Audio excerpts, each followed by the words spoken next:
ঠাকুমা, ও ঠাকুমা, কি করছো? করবো আর কি রে হতভাগা, বসে বসে যমরাজের অপেক্ষা করছি। কি যে বলো ঠাকুমা, সাত সকালেই শুরু করলে। কেন রে বেটা, আমি মরলেই তো তোদের সবার শান্তি। ইচ্ছে মতো পয়সা খরচা করতে পারবি, ফুটানি মারতে পারবি। অত বলো না ঠাকুমা, আমরা মোটেও বাজে খরচা করি না। খরচা মানেই খরচা, তাতে বাজে আর ভালো কি? খরচা করতে নেই রে আহম্মক, খরচা করতে নেই। 1 টাকার খরচা বাঁচানো মানে 1 টাকা বেশি রোজগার, বুঝেছিস? আমার অত বুঝে কাজ নেই। তুমি মহাকৃপণ, কোনো কিছুতেই 1 পয়সাও খরচা করতে চাও না। খেয়ে না খেয়ে শুধু জমিয়ে যাচ্ছ। না, জমাবো না তো কি করব? হ্যাঁ, তোদের মতো লাট সাহেবের মতো পয়সা ওড়াবো? যেমন বাপ তেমনি মা, আর তাদের তেমন ছেলে। এই জন্যই তো আমি তোদের থেকে ভিন্ন থাকি, নিজে রান্না করি, নিজে খাই। তুমি আর বলো না ঠাকুমা, রান্না কি করো তা আমার জানা আছে। এদিক ওদিক থেকে শাক পাতা জোগাড় করে আনো। ছি ছি। দূর হ পোড়া মুখ, ছি ছি করা হচ্ছে। হায় হায়, আমার ছেলেটা দিন রাত পরিশ্রম করে পয়সা রোজগার করে, আর সবাই মিলে সেই পয়সা ধ্বংস করছে। আর আমার ছেলেকেও বলি হারি, 2 হাতে পয়সা খরচা করে দান ধ্যান করে সব ধ্বংস করছে। আমার ছেলে হয়ে কিনা এমন আহাম্মক।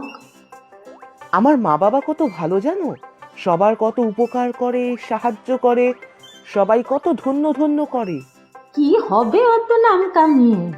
তার চেয়ে পয়সা জমিয়ে রাখা ঢের ভালো। তুমি মহা কিপ্টে তো, এসব তুমি বুঝবে না। এবার শোনো আমি কি বলতে এসেছি।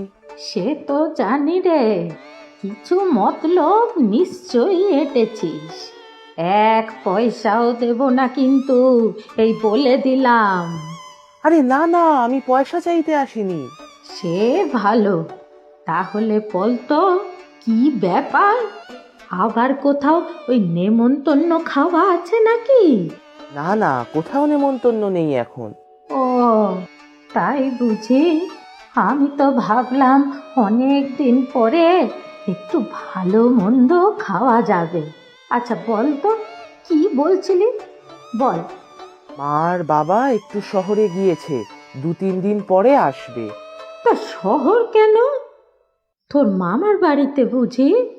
হায় হায় হায়, আবার খরচ আর খরচ।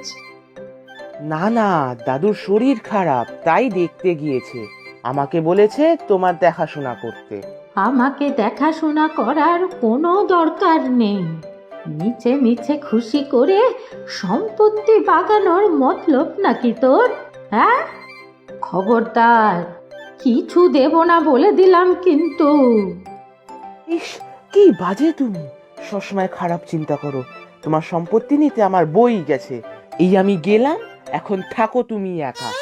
একটা কিপ্টে বুড়ি তুমি।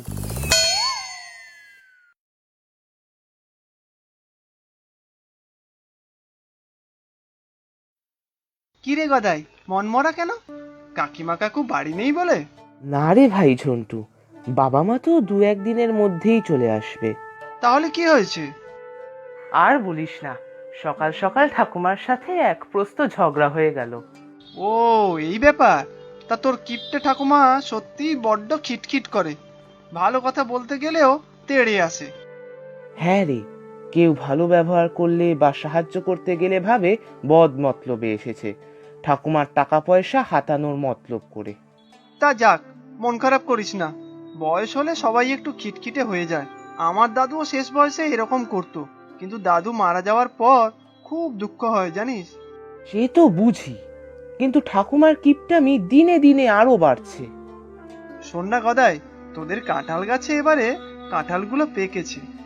কি ভালো কাঁঠাল তোদের গাছের, যেমন গন্ধ তেমন স্বাদ। কাঁঠাল তো পেকেছে, কিন্তু তাতে কি লাভ? ঠাকুমা কি আর পারতে দেবে নাকি?